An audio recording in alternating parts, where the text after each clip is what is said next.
It's like a reality show or something. Like it's reality, but it's not a show. This is Christopher Martin Johnson. In March 2021, he was arrested for the double murder of his pregnant girlfriend, Carla Payne, and her mentally disabled uncle, Thomas Payne, inside their home in Canton, Georgia. But Christopher Johnson didn't go on the lam. He didn't try to cover it up. He called the police on himself in a Staples parking lot after first calling his mother and asking for advice. Hearing Christopher call 911 on himself is chilling. It's like he's trapped in a fog of his own mind. The gunpowder-scented Glock on his passenger seat screams guilt, yet his confusion feels so raw. How does someone confess to something they can't fully grasp? It's a haunting glimpse into a fractured psyche. He's in the Staples parking lot asking his mother what to do and calling 911. Yet during his interrogation, Johnson seems unable to understand that his pregnant girlfriend and her uncle are gone. And worse, that his and Carla's unborn child died with them. In his mind, he hasn't done anything wrong at all.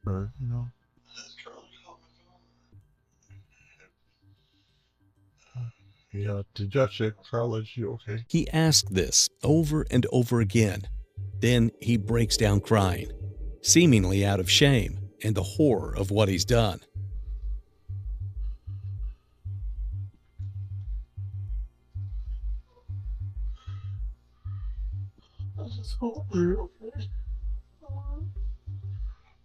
Minutes later, he's denying everything all over again. Then why would they be hurt? What do you mean? Why would they be hurt? They're hurt? Like you said, what? Their feelings, or what are you talking about? Did I do something? And even when he hears his own voice telling 911 dispatch that he shot Carla and Thomas, the detectives are about to embark on a marathon interrogation where they try to peer into the mind of someone who is either psychotically cunning or mentally deranged. Tell us what happened tonight. I want to do all day. Yeah, let's process smart. Got her seat into their truck. And we were talking about how her uncle, Charlie uncle, was always smoking a lot of was bothering me because I had asked. I've been talking to Carl about the past few days about his smoking because he smokes those really cheap cigarettes. They're almost like cigarettes. I never thought they were I go up in the house too like that.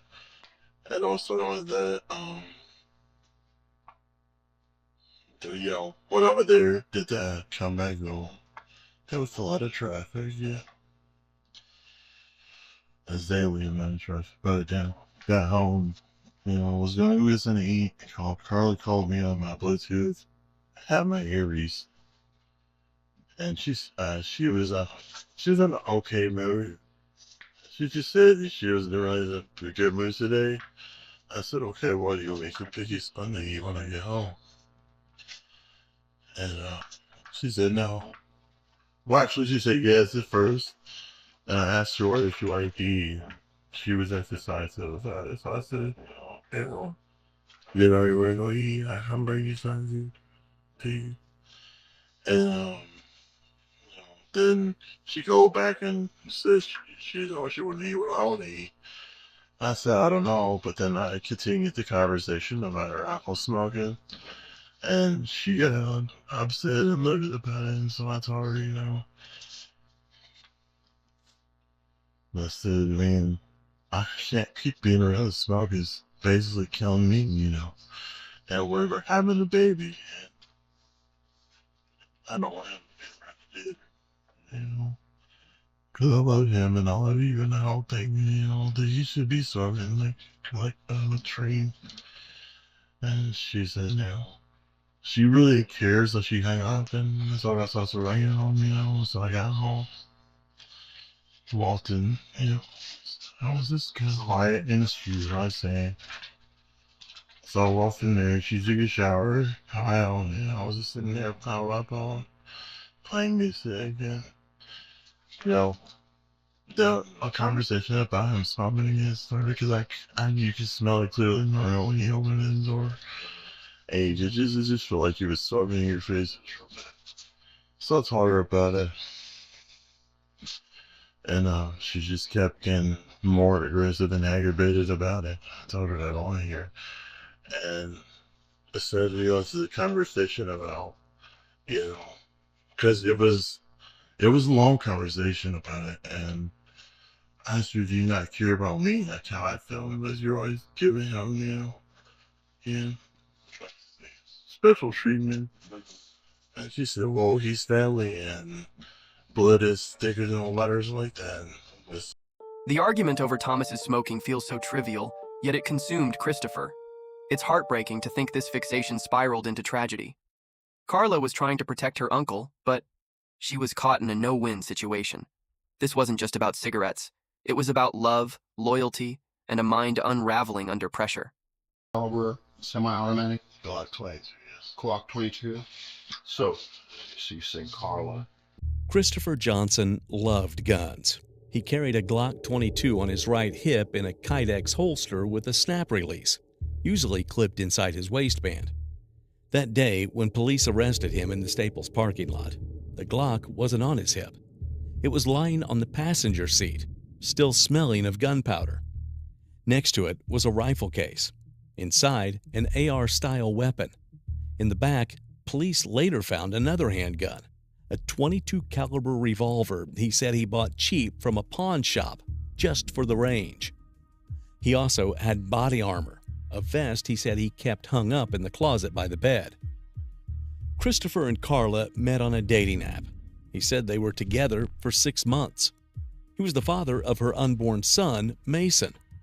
Before moving in with her, he was living in a hotel in Norcross after a falling out with his security job. He worked armed guard shifts at hotels and health clinics. He was promised $15 an hour, but only got $12. No overtime. When he brought it up, he was fired. That was 5 months before the shooting. He soon moved into Carla's Canton home, which she shared with her Uncle Thomas.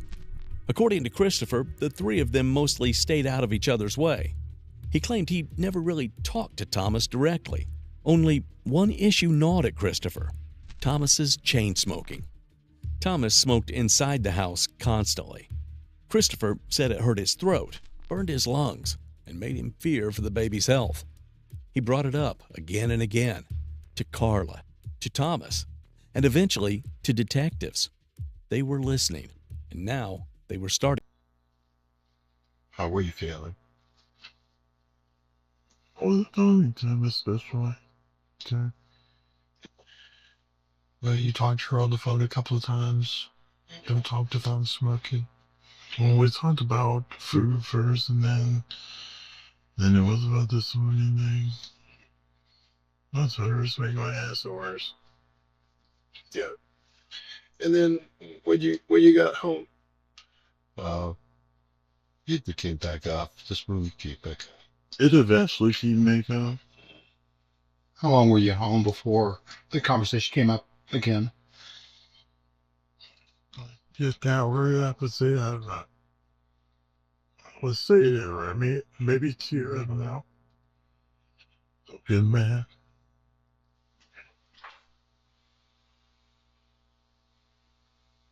Did the conversation get heated to her?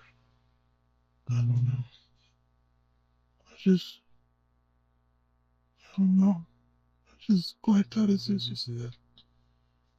Well, I just thinking I wanted her or something like that.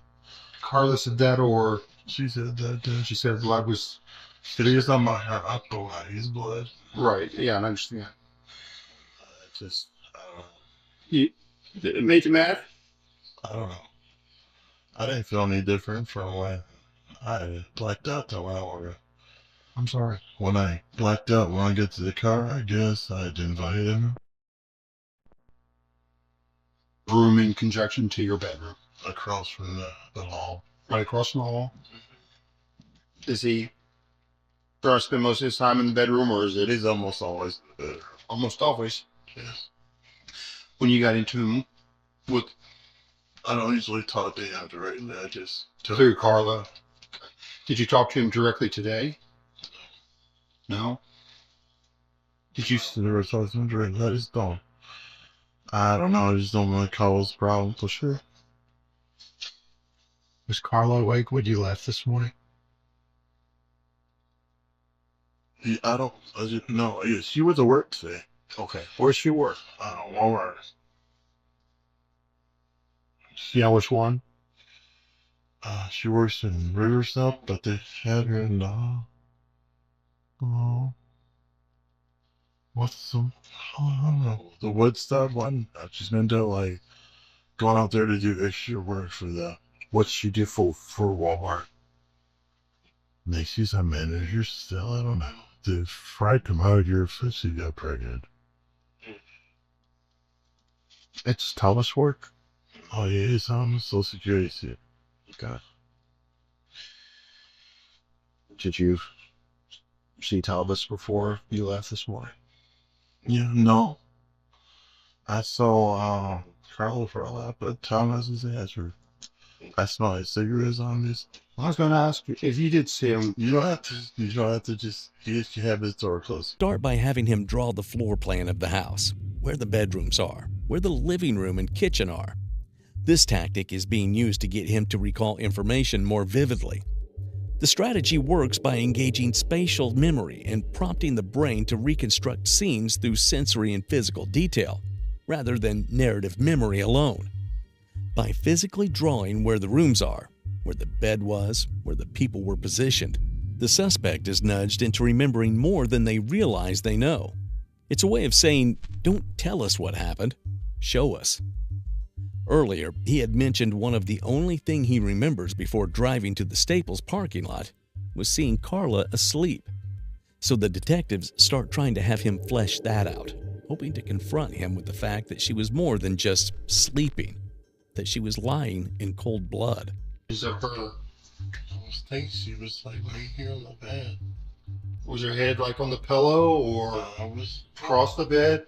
It's like this, like about like that. I would think it's her head on the bed. So her head was away from the pillow, or Yes. would the pillow be up here? I'm assuming. Yes. Come on. But that's CPAP, and that's where I usually sleep. And that's the close it, and then CV's here. That's small, but it works. Well, it's a little further than it is. It's probably right at. This is like the foot of the bed to the door. Okay. Yeah. It's not the biggest room, but it's about where it was still in the bed, but I ain't going right. Let's see, her head was like right here. On the bed, hanging over the bed, She was laying down laying down, facing up or facing down, on her side, on her side. on her side, on the right side or her left side. And her head was just facing this way, so I guess I was that like.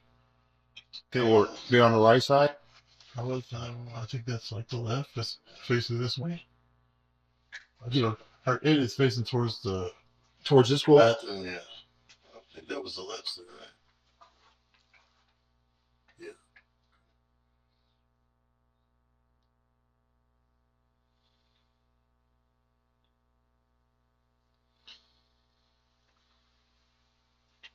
Thing coming back to you. It was just, it's like she was sleeping. Why do you say she looked like she was sleeping? She was asleep, sure. The detective's tactic of having him draw the house is so calculated, it's like they're trying to pull memories from a mind that's fighting to hide them. When Christopher describes Carla asleep, it's gut-wrenching. He's clinging to a reality where she's still alive, and it makes you wonder, how much was his illness in control? At this point, the detectives switch back to asking more questions about the house and about whether or not somebody else could have been there. They ask her if Carla had any enemies, if Thomas had any guns or drove a car. All the answers were no. Then things start getting surreal. Despite making that 911 call where he admits to the shooting, Christopher asks point blank, and very honestly, if Carla has tried to call him. It descends into a back and forth of Christopher asking about Carla and the detectives trying to elicit information from him. To help us understand what happened. We weren't there. We haven't seen the house. We don't know the layout of the house. So you're our eyes.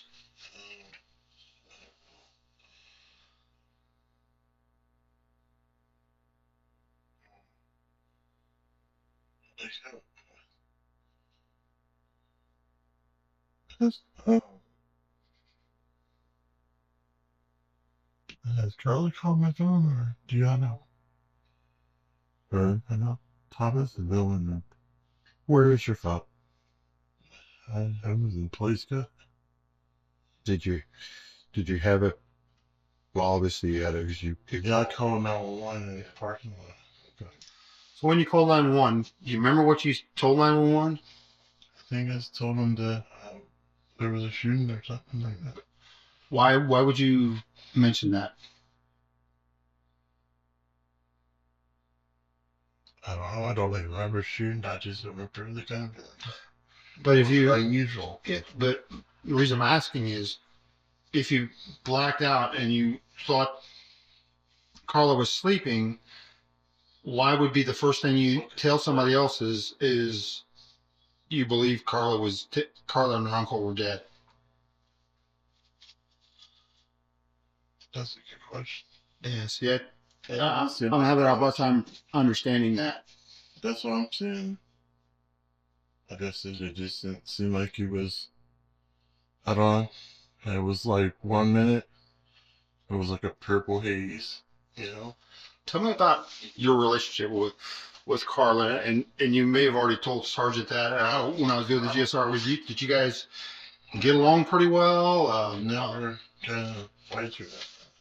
No arguments, no physical. Nope, I don't never heard it. You know. Maybe just disagreements, maybe. Yeah, it's disagreements. Everybody has shit wrong, but I've never heard it. Have you been this close to somebody before? Yeah. Curious though. Carla's. You got to Josh and Carla. She okay? We have it. We came right here.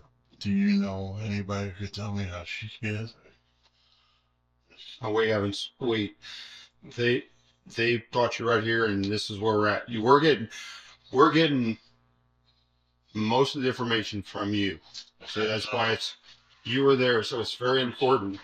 It's somebody tell me how she is. So we know that you called 911, and then it was reported to us that you had shot them.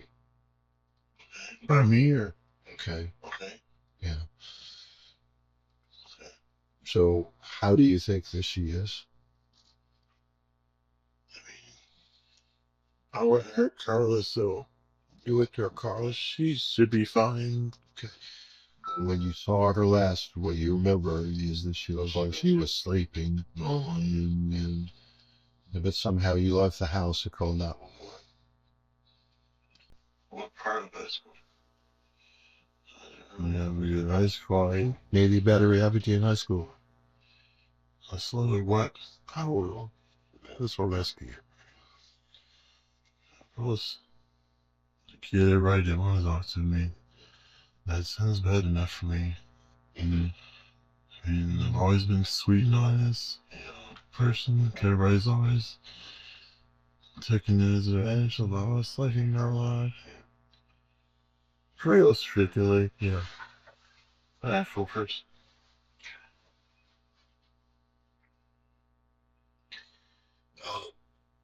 So you don't have any memories of anything bad happening to you in high school other than just being kind of ostracized by other kids? I mean, the kids always picked on me, but it's not right. They pick on you because he's a lawyer. Tall. I sound really proper. You what? I so different than Ellen. You think of it as different ones. You sound proper. They said I sound white. I think it's the being proper. Okay. So, being a mixed race, you got some grief from both sides. Yeah, Don't forget shit on the weekend, yeah. He said.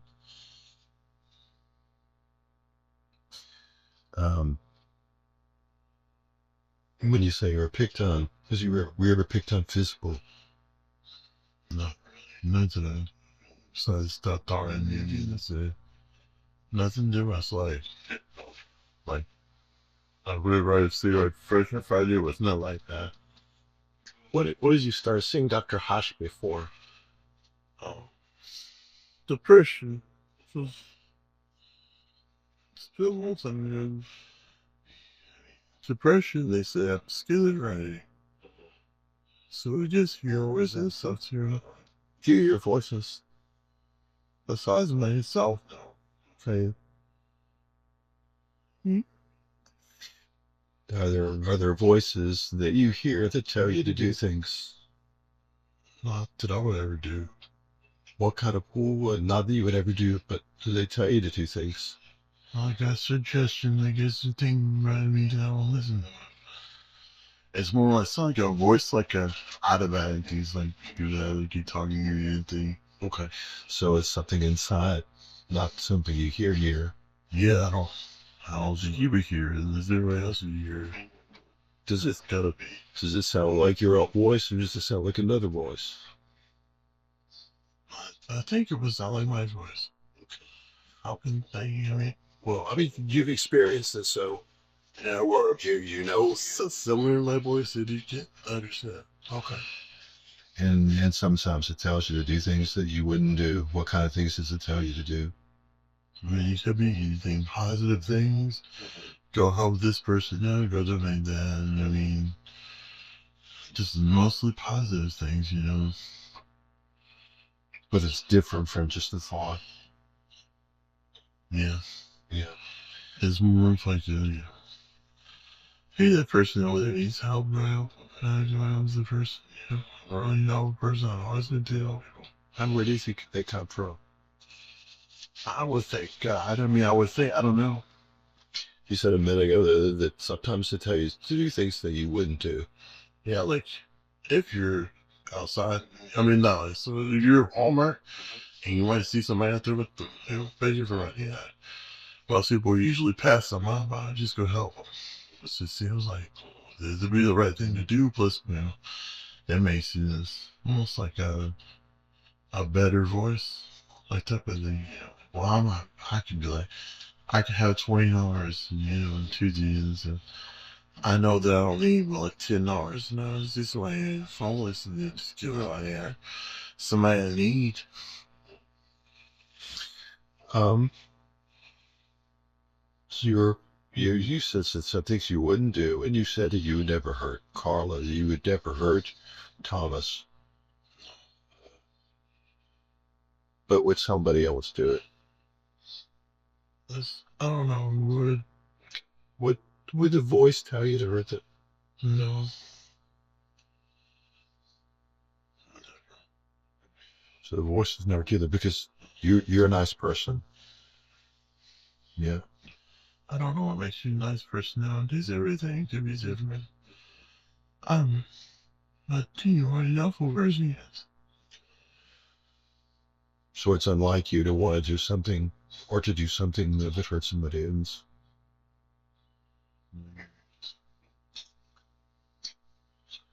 So, there are 2 people. The detectives have just allowed Christopher to speak freely about his diagnosis, schizophrenia, and his internal world.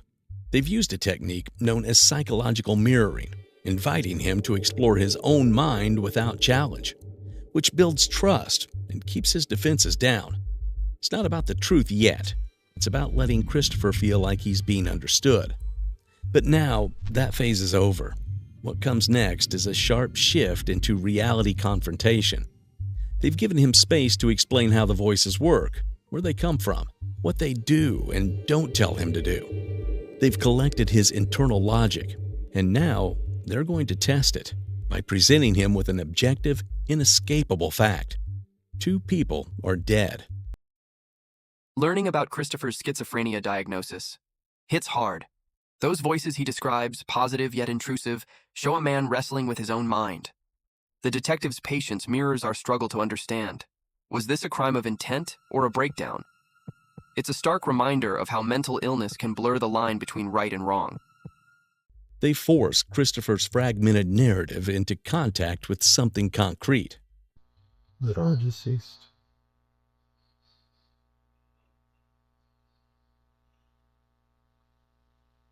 To Carla, There's a female and a male in the house that you left that are deceased.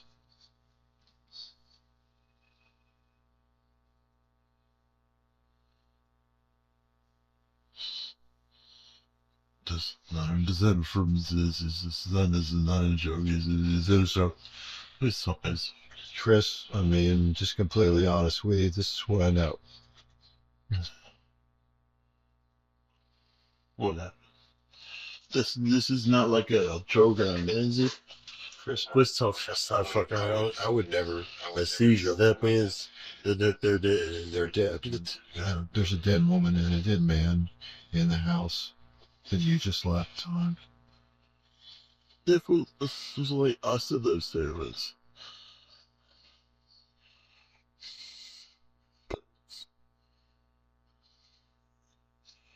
This. I don't know. Is it?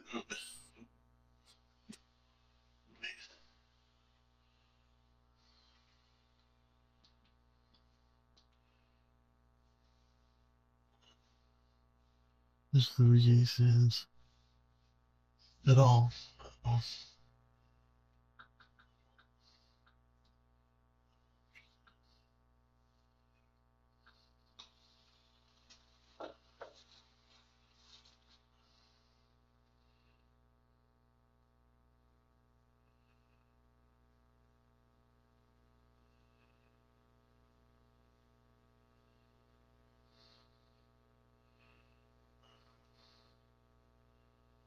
We'll see how this piece is. Oh, storage are.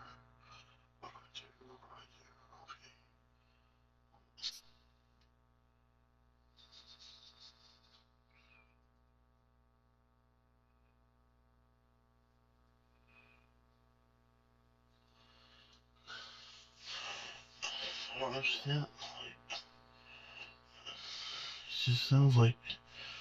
It just sounds like I would have hit me with the hell, but I would never heard that one thing. The car tried to ride too. Or tried to. And this. It's like.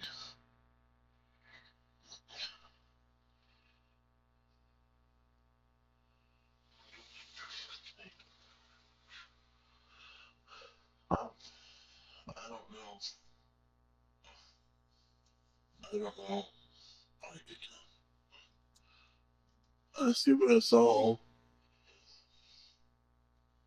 But it doesn't make it doesn't add up. You know? And what do I do? What do I do? In an argument, many coves. And here, I mean, no. I was just due to them. I don't see it all. That's fine. That's way amiable.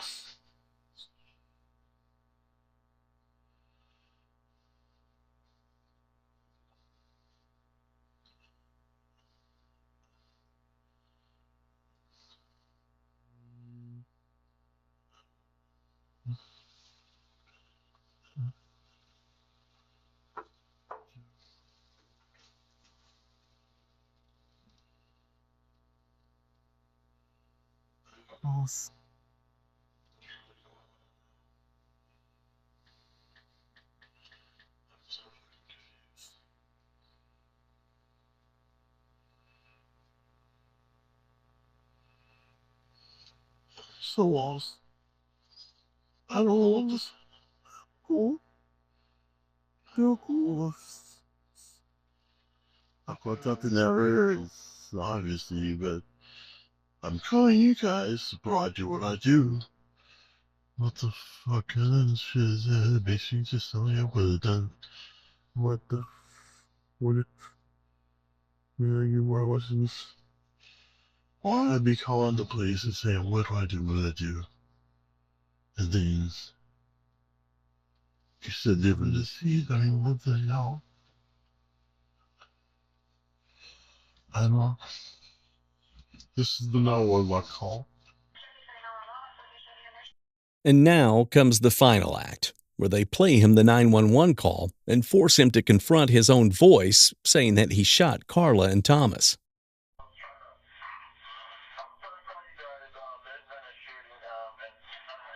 I'll shoot the freeways alive. Okay, hold on one second. Interrogating. Where at? I didn't hear the number. What were the numbers?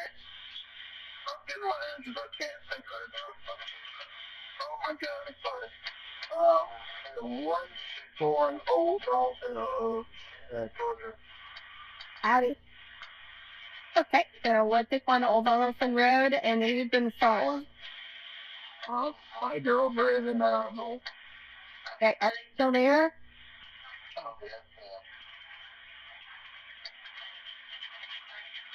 So then your girlfriend and her uncle have been shot?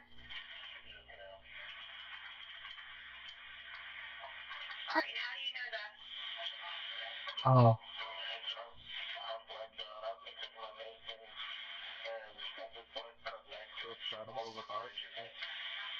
Just your medicine and you blocked out both of them? That didn't even sound me, bro. Play it one more time for me, please. Please. Oh, no.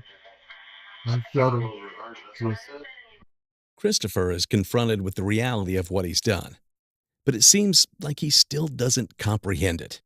He's I don't understand it either. Not really a flack at it, huh? Christopher Johnson was ultimately found guilty, but mentally ill in the killings of his pregnant girlfriend, Carla Payne, and her uncle, Thomas Payne. The trial revealed disturbing details about Christopher's declining mental health, his off-and-on use of prescribed medication, and his belief that he had blacked out during the murders.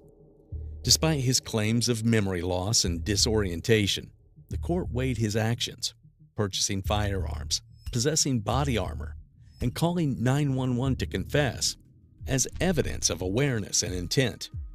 The defense presented his schizophrenia diagnosis, but it wasn't enough to absolve him of legal responsibility. The jury returned a verdict of guilty but mentally ill, which means Christopher will receive psychiatric treatment during incarceration, but still serve a full sentence. He was sentenced to life in prison with the possibility of parole plus 30 years. Carla, her unborn son Mason, and her uncle Thomas were all confirmed dead at the scene, shot inside their home. The verdict, guilty but mentally ill, feels like a compromise. Justice for Carla, Mason, and Thomas is served, but Christopher's sentence in a prison with treatment doesn't erase the loss. It's a tragedy where no one wins, leaving us to grapple with questions of accountability and compassion.